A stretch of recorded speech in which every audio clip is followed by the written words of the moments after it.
और ऐसे ही एक दूसरा विषय है भूषा। अंग्रेजों की भूषा हम हमारे जीवन में क्यों अपनाएं? आप तो नौजवान हैं, इस बात पर जरा ध्यान दीजिए कि अंग्रेज कोट पहनेंगे, सूट पहनेंगे, पैंट पहनेंगे, टाई पहनेंगे। पैंट वो क्यों पहनते हैं? पैंट का आपको मालूम है जो परिभाषा है, पाँव में नीचे से छोटी होगी और पूरी जगह चुस्त रहेगी। अब ये पैंट इंग्लैंड में पहनने की परंपरा 14वीं-15वीं शताब्दी से आई, और वो 14वीं-15वीं शताब्दी के पहले बड़े दुखों में रहते थे क्योंकि पैंट ईजाद नहीं हुई थी, तो वो चर्म खाल लपेट के रहा करते थे। फिर पैंट आई, क्यों आई? ठंड बहुत पड़ती है, साल में 6 महीने 8 महीने सूरज नहीं निकलता, बर्फीली हवाएं चलती हैं, तो बर्फीली हवाएं पैर के अंदर से घुस जाएं तो सारा ठंडा हो जाता है, बर्फीली हवाएं गले के अंदर चली जाएं तो गले को तकलीफ हो जाती है। तो उन्होंने पोशाक ऐसी बनाई कि गला पूरी तरह से बंद रहे और बंद गले में भी हवा ना घुसे, तो इस पर से टाई लगा के टाइट करके रखें उसको, और इतना टाइट करके रखें कि गर्दन भी ना घूमे आपकी।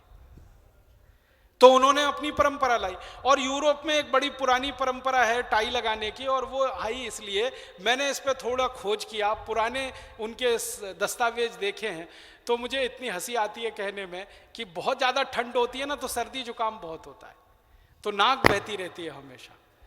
तो उनके यहाँ पुरानी परंपरा ये थी कि कागज रखते थे जेब में, पोंछ पोंछ के हर समय नाक सुड़ुक सुड़ुक सुड़ुक सुड़ुक, तो पोछा रख लिया, पोछा रख लिया, अभी भी रखते। हाँ हाँ। अब उन्होंने फिर क्या किया कि एक कपड़ा ही लटका लो, बार बार उसको जेब में रखने का खर्चा बच जाए। वहां से ये टाई की परंपरा निकली, अब वो स्टेटस सिंबल बन गई और उसको हम अपने गले में लटका के घूम रहे हैं। क्या मूर्खता कर रहे हैं।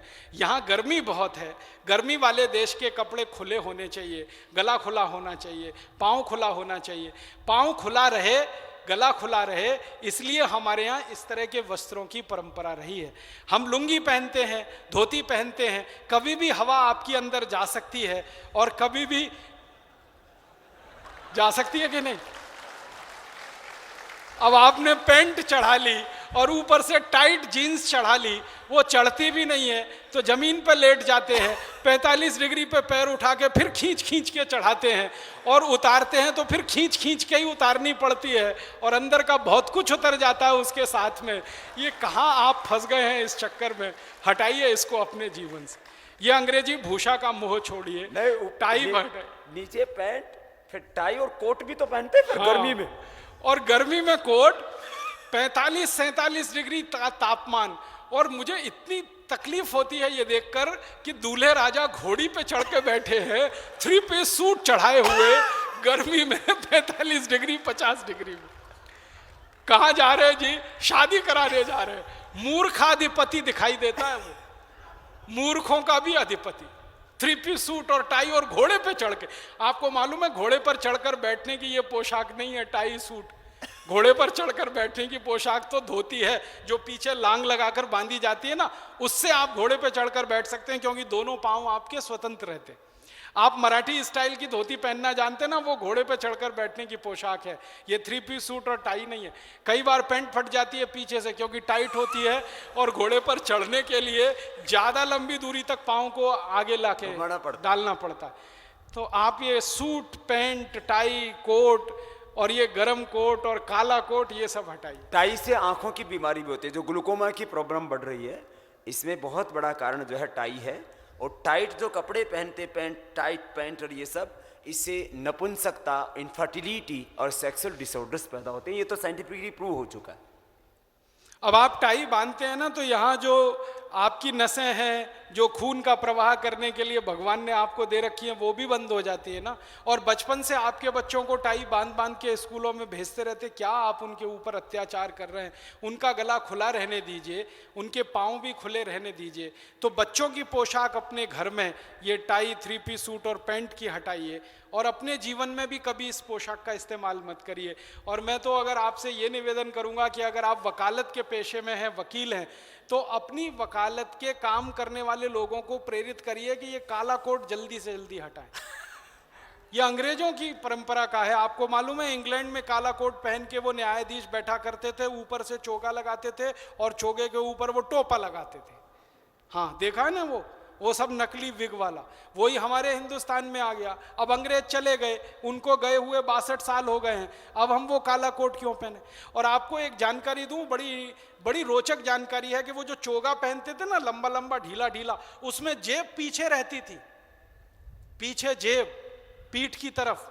तो मैं ढूंढ रहा था, तब पता चला कि वो पीछे जेब इसलिए है कि किसी मुवक्किल का उन्होंने मुकदमा लड़ा और मुवक्किल ने फीस वीस तो दे ही दी, और ज्यादा खुश हुआ तो पीछे से डाल दे उनकी जेब में, इसके लिए वो पीछे जेब लगाई जाती थी इंग्लैंड में। और हम भी वही नकल करके वो पीछे जेब और लंबा चोगा और सिर पे टोपा और वो काला काला। अभी भी यहाँ पीछे जेब लगती है। हाँ, जो जिनके गाउन होते हैं वो पीछे जेब के लंबे लंबे गाउन पहनते हैं। और हमारे यहाँ तो वैसे भी काला रंग तो गर्म देशों में बिल्कुल वर्जित होना चाहिए। आपको मालूम है काला रंग ऊष्मा का शोषक है, तो आप जितनी गर्मी में काला कोट पहनेंगे ऊष्मा अंदर ही अंदर, गर्मी अंदर की निकल नहीं पाएगी, अंदर की गर्मी अंदर ही रहेगी, बाहर से गर्मी और अंदर आएगी, तो पसीना पसीना हो जाएंगे और वहां बहस करेंगे कि पसीना पोंछेंगे आप अपने।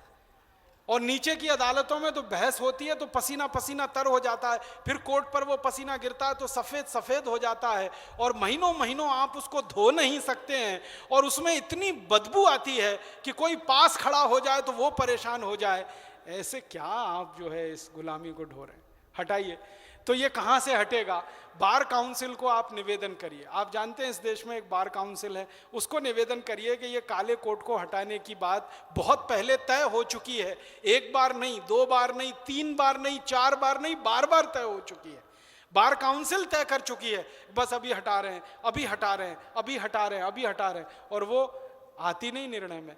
तो थोड़ा कोशिश करिए, प्रयास करिए, दबाव डालिए, उनके बीच में चर्चाएं चलाइए, और ये अपनी गुलामी तो कम से कम हम हटा दें, ढो दें। भूषा की गुलामी हटे, भाषा की हटे।